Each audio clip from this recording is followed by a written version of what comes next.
How much do you know about Volodymyr Zelensky? He is the president of Ukraine. The West is drawing parallels between him and the Chinese student who stood in front of a tank in Tiananmen Square in 1989. They say, like him, Zelensky too is standing up to the Russian President Vladimir Putin.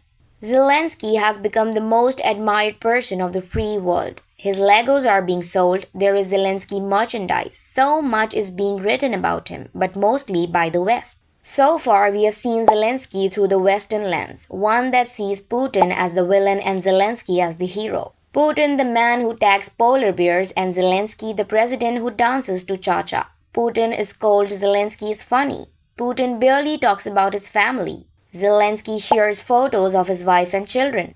Ever since the war in Ukraine broke out, the West has presented Zelensky as the antithesis of Putin. Basically, the good guy in this story. But this is the West story. Let's look at Zelensky independent of the story. Who is he? Some say, like Putin, Zelensky too has authoritarian traits. Bologna. Zelensky is 44 years old. He grew up in a town called Kryvyi. This is where it's located on the map. Zelensky's father was a computer science professor. His mother was an engineer. He grew up in one of the better neighborhoods of the town. While the young man of Kryvyi wore tracksuits, Zelensky wore classy suits. He liked English rock. He played the guitar.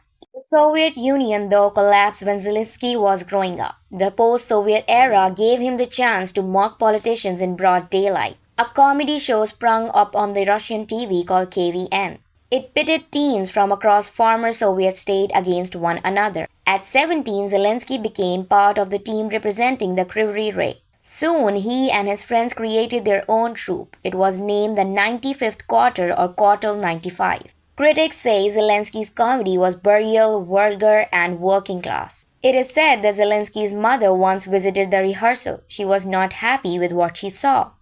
The distressed woman would pull Zelensky's friend aside and ask, "He is going to be a lawyer, isn't he?" Zelensky did go on to study law, but he built a career in comedy. Back in those days, oligarchs would often invite comics and satirists to their parties. Zelensky was invited to perform at Yanukovych's birthday party. We are talking about the Ukrainian President Viktor, who was out in Euromaidan Revolution of 2014. Did Zelensky perform before Yanukovych? Reports say he did. When Crimea was annexed in 2014, Zelensky declared he did not want anything to do with Russia. His troops cut all ties with the Russian market. It also donated 1 million hryvnia to the Ukrainian army. Not only was he a successful comic, but also Ukraine's most successful producer. He had a fancy office with a panoramic view of the city. He bought a 15-room villa in Tuscany, one that he never declared during his presidential campaign. By 2012, long before Crimea happened, Zelensky was sitting on some $15 million.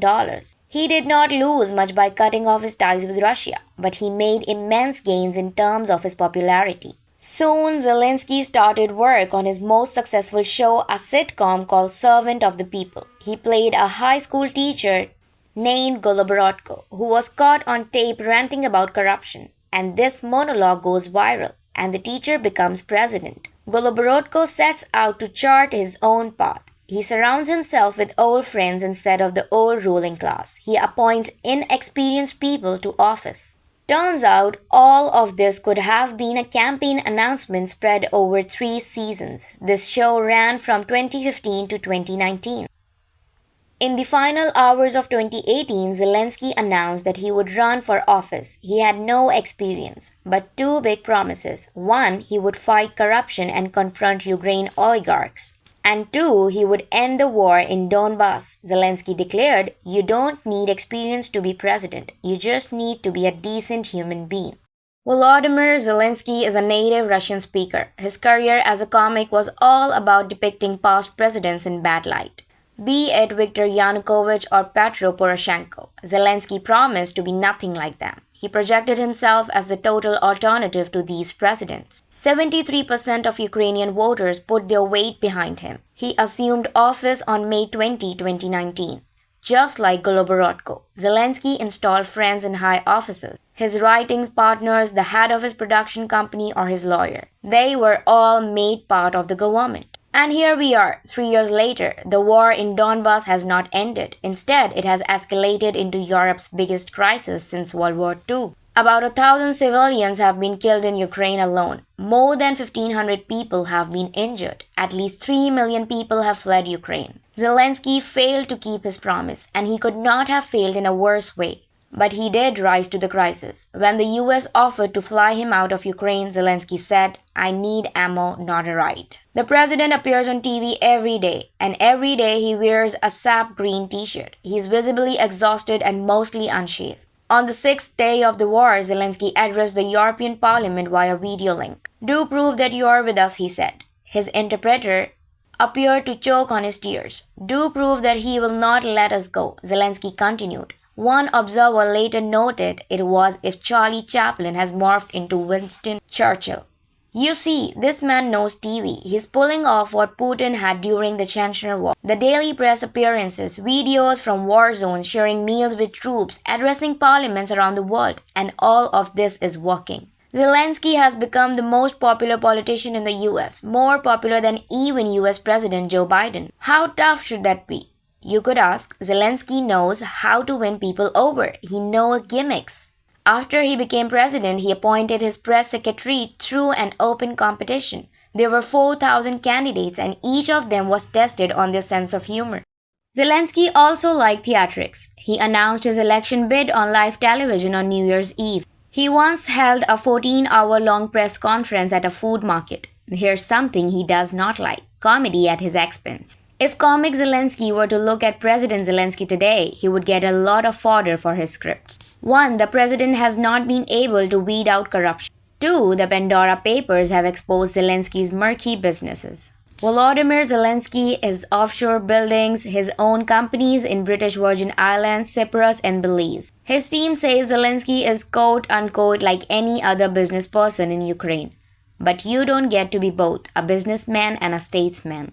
3. Zelensky has also displayed authoritarian traits. He has banned 3 TV stations in Ukraine. Observers say, just like Putin, Zelensky too may be seizing power from the oligarchs only to strengthen his own personal authority.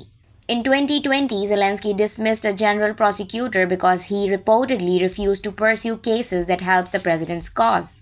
A governor of a national bank was removed too because he was not loyal enough. The deputy governor too was removed because she had raised concern about the bank's independence. 4. Zelensky has failed to deliver his biggest campaign promise. There is no peace in Donbass. The region has now been taken over by Russian forces. 5. Zelensky may have underplayed warnings of the war. He first accused the West of hurting Ukraine's morale. Then he decided to spook the world. He said Russia would attack on the 16th of February, later saying he was only quoting media reports. Today, Zelensky spent his days in bunkers, cheering his forces, appearing on TV every now and then. He's the only Ukrainian president to face a full-fledged invasion. He has the support of his voters. His approval ratings are at all-time high. There is obviously a threat to his life. Zelensky, after all, is reportedly Russia's target number 1. He is often heard telling global leaders that this might be the last time you see me alive. And every time a parliament applauds Zelensky, he says, "Thank you, but we want you to do more."